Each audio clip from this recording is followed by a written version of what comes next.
Welcome to Thursday edition of Take 5, where we take about 5 minutes or so and look at a little bit of Scripture and see what it has to say with our lives and how we're living today. Today we're going to talk about something called stewardship. It's in a series where we're looking at the spiritual disciplines, the spiritual rhythms, the exercises that bring spiritual health, sort of building the bridge between the physical exercising, running the treadmill, lifting the weights that help for physical health. These are the spiritual exercises that make for spiritual health. And we looked at a lot of internal ones: prayer, fasting, solitude, Bible reading. This week we're looking at some external ones under the umbrella of simplicity. Part of simplicity, since simplicity has to do with stuff, and in a sense doing with less stuff so that we can have more life, to deal with stuff, I want to talk a little bit about stewardship.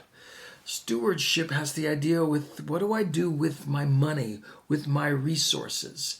And in a sense, I say it that way because the first idea of stewardship is it's not my money or my resources, it's God's. And He uses them, He allows me to use them for His purposes. That's what a steward is. We'll get to that in a little bit. Luke chapter 16, Jesus tells somewhat an odd parable. It's the parable of the shrewd manager, and it's all about stewardship. Well, let me just read the beginning of it. There was a rich man who received an accusation that his steward, was squandering his possessions. So he called the steward, the manager, in and said, "What's this I hear about you? Give an account of your management, because you can no longer be my manager." And so Jesus tells the story of this rich owner who has a manager or a steward who's supposed to take care of the owner's stuff, and he wasn't taking care of it. And so the owner says, "Enough of that," and takes it away from him. And then I'll let you read the parable if you like in Luke 16. He does some shrewd things that you think, oh, that doesn't look right. But in a sense, what he's doing is he's demonstrating the proper management principles of somebody else's stuff. That's the main idea of stewardship. My car, my bank account, my talents, my money. In the idea of stewardship, first of all, I don't own it. God does. And second of all, the use of that, therefore, since I don't own it, is up to Him. And so stewardship really is the voluntary and generous offering of my stuff, which is really God's stuff, the resources of money and time and talents. And it's for the benefit and the will of God and His kingdom, not of me. Got that? Stewardship says I don't own it. Stewardship says God owns it. And therefore the stewardship is the voluntary and generous offering of this stuff, which is God's, for His purposes, for His kingdom, of which I get to be a part of.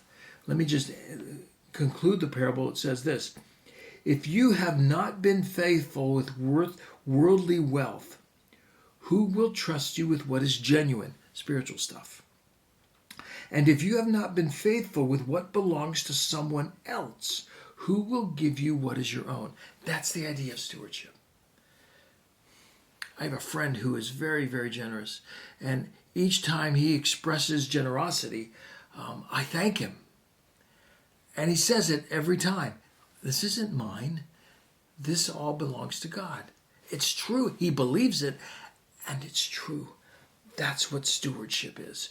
Stewardship isn't about tithing 10%. It's not how much will you give, though it includes giving. Stewardship is a view of life that basically says, God has given me the talent and the ability to earn, to have, and what I've earned and have does not belong to me.